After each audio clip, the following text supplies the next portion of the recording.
I didn't shut off their water to be cruel. I did it because they drilled a vein straight through my father's land and called it common use. That morning was calm. Coffee on the porch. The flag whispered against a slow breeze. My boots were still damp from the creek, and the smell of wet cedar hung in the air. I was tracing the rim of my father's old mug when the ground thumped. Not thunder. Not a truck. Just a heavy, dull thump. I rounded the barn and there it was. A yellow excavator sunk nose first in my pasture like a hungry cow. Two men in bright vests tugged a string line across my fence as if they owned the horizon. A foreman waved his clipboard like a badge. "Morning," he said, not even looking up. "Utility trench. Approved by the association. Will be quick. Utility for who?" I asked. "For Ridgeview HOA. Homes up on the hill. Water line extension. You're inside the easement." I don't scare easy, but something twisted behind my ribs. "This pasture is my boundary," I said. "That creek feeds my pond. Nobody told me the HOA could touch it." "You should have gotten the notice." Certified mail. White PVC already stretched across my field like bones in a shallow grave. It ran right through the wildflowers my daughter planted last spring. And that trench was cutting straight toward my creek. That creek where my father used to say, "If the water runs clear by Easter, the cattle will be fat by fall." I called the county office. Busy. Called the water district. Answering machine. Meanwhile, the excavator kept chewing. My hands shook not from fear, but from the feeling that something sacred was being scribbled on by people who didn't know how to hold a pencil. By noon, they'd crossed my fence. I snapped pictures, demanded their permit. The foreman just tapped his clipboard again. "We're authorized. You fight it. Fight the HOA." So I did. I drove straight to Ridgeview. Their gate was shiny black. Little signs telling neighbors to slow down for children who'd never seen a cow or a muddy creek in their life. At the clubhouse, a board member named Addison met me. The kind of smile that comes from too many fundraisers. "Our engineer assured us we had an easement," she said. "Show it." She opened a map on her tablet. A shaded strip ran near my boundary, but the line they'd cut across my field was bold and wrong. That shading. I said, "Isn't a deed?" She tilted her head. "The city wants expanded service capacity." "You crossed the creek." "Sir, our homeowners need water. We followed procedure." I stared at her, and I followed my father through winter rain to mend fences on that same creek. "That's my procedure." Her voice softened. "If you sue, you'll delay service. We could counterclaim for obstruction. This is for public good. Public good." Funny how that phrase always seems to point uphill. That night, the sky turned bruise purple. Rain came in sheets. My wife tucked a towel under the back door where water always sneaks in. Out in the dark, the excavator sat quiet like a sleeping dinosaur waiting for sunrise. I pictured that buried pipe, humming with water that didn't belong to me.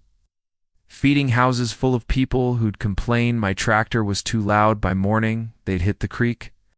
I watched through drizzle as they shoved pipe into the mud. The creek turned brown. A heron lifted off, flapping away in disgust. That was the moment I hired a surveyor. Old guy, steady hands, faded cap, quiet voice. He worked slow, marking corners, matching deeds to trees. When he finished, he handed me the map and said simply, "They crossed you. Not even close. Creek's yours to the center. No easement on record." I sent the report to Ridgeview. Addison emailed back. "We are seeking clarification. In HOA language, that means stall." They kept backfilling, leaving a white scar across my field. I stood at the creek, breathing diesel fumes and wet clay, trying not to lose it. The smell of torn earth felt like grief. That night, I pulled down my father's old file box. His chain of title, his notes, the same blue pencils he used to mark fence posts. He once told me, "Land remembers who loved it." I ran my hand over those brittle papers and felt something hot rise in my chest. The next morning, I didn't drive to the HOA. I drove to the water district. The manager wasn't in out to lunch, the secretary said. So I waited. When he finally came in, I slid the survey, the deed, and a photo of the trench across his desk. I didn't raise my voice. I didn't need to. He frowned. Called someone. Then another. Finally, he said, if there's no easement, the HOA is exposed.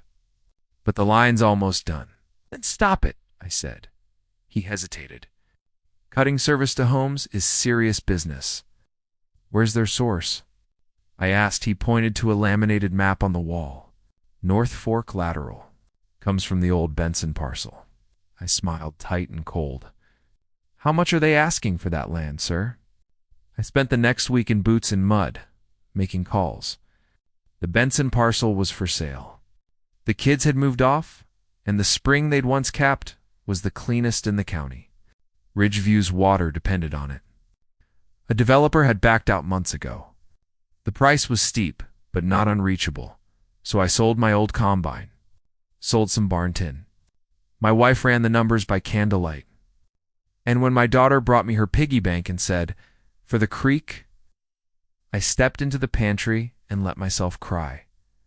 Ridgeview kept digging. I kept moving. When the title company called, I signed with a steady hand. I stood by that spring the next morning.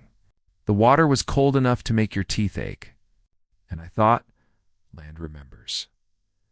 A week later, I walked back into the district office with a new deed. The manager looked at it, then at me. You own the source, he said. I own the source, I told him. He rubbed his temple. You're within your rights to renegotiate the supply agreement. I'm within my rights to cut it off until they fix my land, I said. I'm not unfair, but I'm not soft, he called legal. Legal called their legal. By sunset, my phone rang. Addison, we need to talk. At my place, I said. The next morning, a convoy of shiny SUVs rolled up my drive. The board stepped out, somber as a funeral. I handed them the survey map, the deed, and a photo of the muddy trench that cut across my field. Addison's smile was gone. You can't hold an entire neighborhood hostage, she said. You held my land hostage the day you broke that fence, I answered. She tried again, softer. Let's be neighbors. Neighbors knock before they dig. They ask what I wanted. So I told them, pull every inch of pipe off my land. Restore the field. Reinforce the creek bank with rock and willow cuttings. Test the water for a year. Then pay a proper recorded easement along the edge, not through my heartland. And an annual maintenance fee for the spring that now carries your people's water. I won't gouge you. But I won't pay for your mistake, they huddled, whispered, glanced at the tractors by my barn. Finally, Addison said, give us 3 days to vote. You've got 48 hours, I said, because on day 3, I give the order to shut the spring. And when faucets run dry, you can explain why. They didn't take 3 days. By dusk, the excavator was back. I stood by the fence as they pulled the pipe out like a bad idea unraveling. They laid straw, rolled seed, rebuilt the bank with care this time. They even planted new willow saplings and tested the water until their fingers went blue. A week later, Ridgeview invited me to their meeting. Some folks yelled. Some cried. One man even apologized for the things he'd written online. Addison didn't look like a politician anymore. Just a neighbor who'd finally learned a hard truth. We signed the easement at the courthouse. Narrow, fair, proper. The way my father would have drawn it. I came home, sat on the porch. The flag cracked softly in a clean wind. The creek ran clear again. My father's mug was warm in my hand, and for the first time in years, the place felt like itself. Did I actually shut off their water? No, but I let them feel how close it was. I let them understand that sometimes respect flows only when someone reminds you who owns the spring. That night, I slept easy. Even the heron came back. Sometimes water runs downhill, but respect only flows where it's earned. Have you ever had an HOA that forgot how to knock before they dig? Share your story in the comments. I read every one. If you believe some fights are worth having, hit subscribe. And let's stand up together.